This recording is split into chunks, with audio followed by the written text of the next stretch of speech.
Hello, everyone, and welcome to the 43rd ever Highlight Haven interview. My name is Matthew Heiserman, and today we are joined by JMU punter Ryan Hanson. Ryan, it's great to have you on.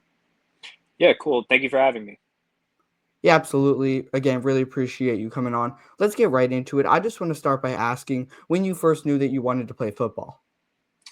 Ooh, that's a tough question. I think I was 9 or 10 years old, like just kind of when I first started picking it up. But yeah, I picked it up from soccer, and so just kind of being a goalie and stuff like that. I felt like that kind of it would translate over to kicking and punting pretty well. So that's kind of what got me into it. Yeah, I was going to ask about that. I know that a lot of NFL kickers, punters obviously start their career by playing soccer. So I was wondering if that was the same case for you. And when you were first introduced to football, were you always a punter or were you more of a utility guy playing all around the field? Dude, it's kind of crazy just because I remember my mom telling me when I was like 9, 10 years old, like, hey, if you want to play football, like you need to be a kicker or a punter just so you're not getting hit all the time. And so you're healthy long term. And so, I think every snap I've ever taken on the football field has either been kicking or punting. So I never have done anything else. Yeah, and you obviously spent the first 3 seasons of your college football career at Arkansas State. Was there a specific moment coming out of high school when you knew that Arkansas State was the best option for you? No, I mean there definitely were a number of moments. I mean, just the relationship I had with the coaching staff, like going into that, and just building upon it, and taking a visit out there and seeing the absolutely beautiful facilities that they have, and I mean it's a great place. The football culture there is really good now. So yeah, no, they'll be successful for a long time. But there were a lot of different factors that appealed me to that school. And after you entered the transfer portal, was there a specific moment when you ultimately ended up knowing that JMU was the best option or a specific reason why you chose JMU?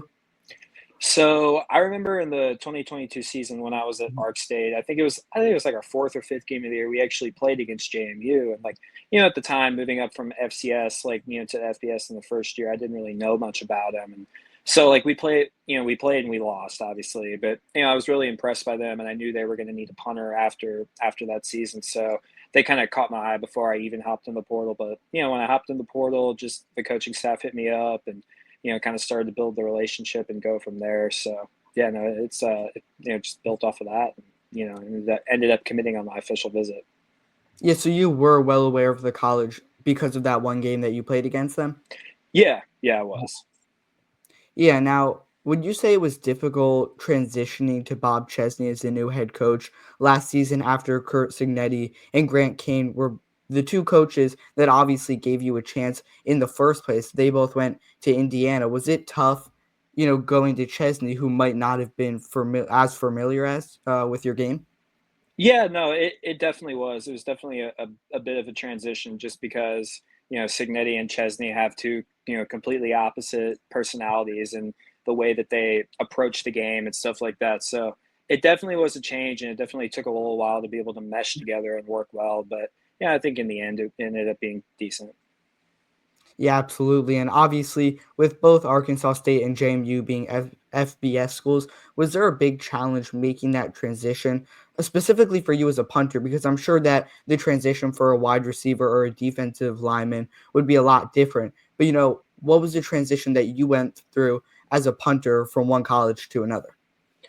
I feel like I would say the biggest thing for me punting wise, just because I mean, obviously you can have different types of punts and stuff like that you do. Certain coaches like different things more and stuff like that. But I'd say the biggest challenge I had was just, getting comfortable within the scheme and getting comfortable within the system, which is, what spring ball is for, obviously. So I feel like that was my biggest challenge. But having Coach Kane and Coach Signetti was great because they made that transition really easy just because of how great of coaches they were and the attention to detail that they brought towards everything. Yeah, and on December 18th, JMU beat Western Kentucky 27-17 in the Boca Raton Bowl, winning their first bowl game in program history. What did that win mean to you both individually and the entire team as a whole? I think it was huge, for the entire program, for the entire team. I mean, obviously, you don't get your first bowl win every day of the week, and so that was a tough game. And I think it was a hard won game. Obviously, for us, it was pretty neck and neck for a while. So I feel like that was just huge for us as a team to be able to say that, like, hey, we were the first team in JMU history to be able to win a bowl game, and Individually, I feel like it was pretty cool because I got the special teams MVP of the game, so I got a nice little trophy for that. So I'd say it was a very very special and memorable experience, and definitely very very fortunate that I got to go out with a bang like that. Yeah, and less than a month later, on January 7th, you officially declared for the 2025 NFL Draft. Can you just describe what the pre-draft process has been like for you so far? Yeah, it's been good. It's definitely been a lot different than anything I've ever experienced before, just because I'm kind of training by myself for the most part, and so obviously you're used to being in that big team environment, and now you're not. And so obviously, like my agent submitted the paperwork for me to go into the draft and stuff like that, and I played in the Tropical Bowl. It was like January 18th, and so did that and did one other event in February. So my pre-draft right now has just kind of been working out and punting and just staying after it and trying to get better in any way, shape, or form that I can.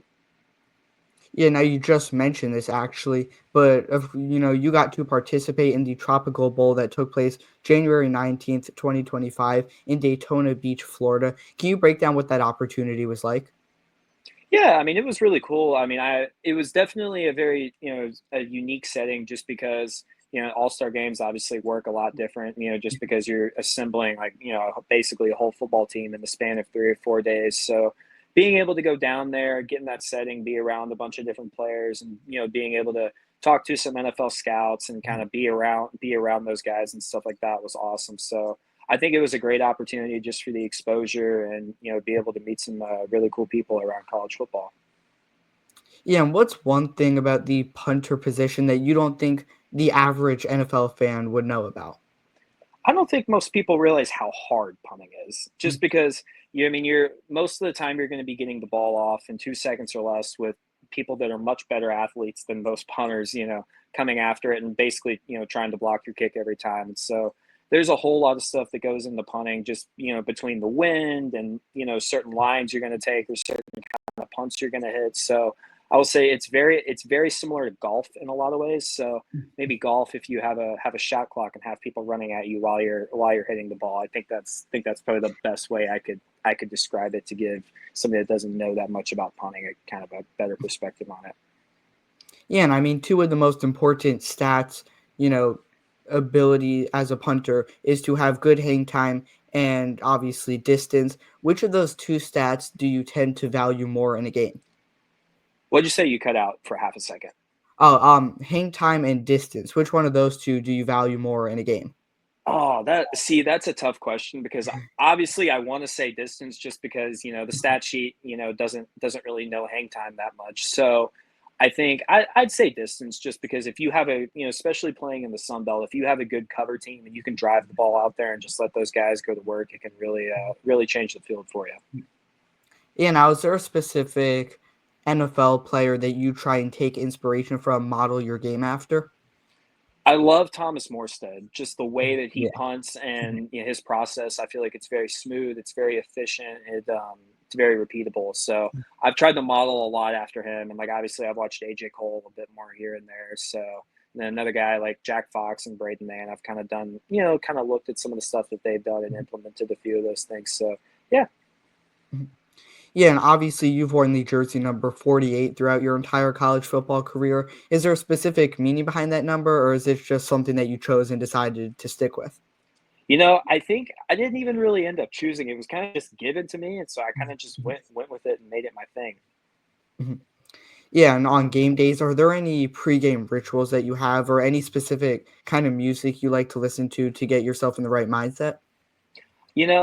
I'm not a very superstitious person. I just, more or less, I kind of just keep my routine the same on game day. And I'd say music wise is honestly, just kind of whatever I'm feeling at the moment. So it could be country, it could be rap, it could be rock. I don't know, whatever I'm feeling on that particular day. Yeah, I love to hear that. And of course, as a college student, you majored in sports and recreation leadership. How are you able to balance your school work while also giving 100% on the field? Yeah, I feel like the toughest part of that is more or less just figuring out the time management aspect of Mhm, it. yeah. Especially in season, like you'll play on Saturday and you'll have assignments due on Sunday a lot of times. And so it's one of those things like especially in season, I would try to get most of my schoolwork done earlier in the week. That way on Sunday when I'm really tired after a game, I don't have to worry about schoolwork. I don't have to worry about it, getting any of that stuff done last minute. So more or less, it's just kind of about staying on top of yourself to make sure that you're not getting too bogged down in work and stuff like that. So yeah, just having, just making sure like, hey, I'm gonna get this done on this day. I'm gonna get this done on that day. So yeah, just kind of staying disciplined and staying detailed with it. Yeah, now I want to highlight a specific performance that you had against Marshall on October 19th, 2023. In that game, you punted the ball a total of 7 times, 6 of those punts landing within the 10-yard line, and 3 of those punts were pinned at the 1 yard line. I believe the other one was at the 11-yard line, so still really good. What was going through your mind as that game unfolded? It is more or less one of those things, like, I just kinda ended up, in the right situations to be able to do that first off and just ended up hitting the ball really well. It's just one of those days where everything clicks and everything kinda comes together, so it was great to be able to experience that. Like, I don't think I realized how good it was until after the game when they told me about it. I'm like, "Oh, wow, that's, like, really, really good." No, I believe I tied an NCAA record that game for most punts inside the 10-yard line, in a game in the last 20 seasons. So it was great. I mean, it was a surreal experience to be able to do that. And obviously, props to my coverage team and my long snapper at the time for doing such a great job being able to, down the ball inside the 10-yard line every time. So no, it was surreal. That's the best. I think the best way I could sum it up. Yeah, and after the game, you got to do the, post-game press conference, and I watched it. One of the first things you said was that you never thought you would be doing a post-game press conference. Can you kinda just break down what that opportunity was like? Not necessarily the press conference itself, but just being in the situation that you were the one doing the press conference. Yeah, I mean, it was really cool. I mean, I didn't think I was gonna be ever be doing anything like that, especially for a normal game in season. So it was one of those things that was like kind of just ended up cherishing the moment, and I'll remember that day and I'll remember that experience forever. So it's one of those things. It was just very very special moment in my college career. Obviously the punter position doesn't necessarily get as much recognition or attention as some other positions in football. Has that ever bothered you, or is it more of a, form of motivation, I guess? No, it doesn't really bother me. I'm kind of more or less just to go out there and handle my business, handle my job, and I'm going to do it at a high level. And if I get recognized for it, if great, great. If not, so be it. It doesn't really matter. I'm just going to keep on going along and keep on doing my thing. I do have one final question to ask before we wrap things up. What's one fact that the average fan would not know about you, just so the people watching can get more familiar with you as a person rather than just a player as you're going further in your football career? I'm very red green colorblind. Really? Yeah, yeah, very very red green colorblind. So it the I don't know. I guess the best way I could describe it is for most people, like, so basically every shade of color that I see, you're going to see it in a slightly brighter shade, if that makes sense. Has that ever been weird on the football field then? From time to time, so I got these corrective glasses for it, and so like everything looks a lot brighter, I will say. But like I on the football field, no, it never really has been a problem. Yeah, with that being said, I can't thank you enough for coming on. I really do appreciate it. Is there anything else you want to say to the people watching before we wrap things up? No, man, thank you for having me on. Of course, again, really appreciate you coming on. Big thanks to Ryan Hanson for being the 43rd ever Highlight Haven interview guest. And as always, we will see you next time.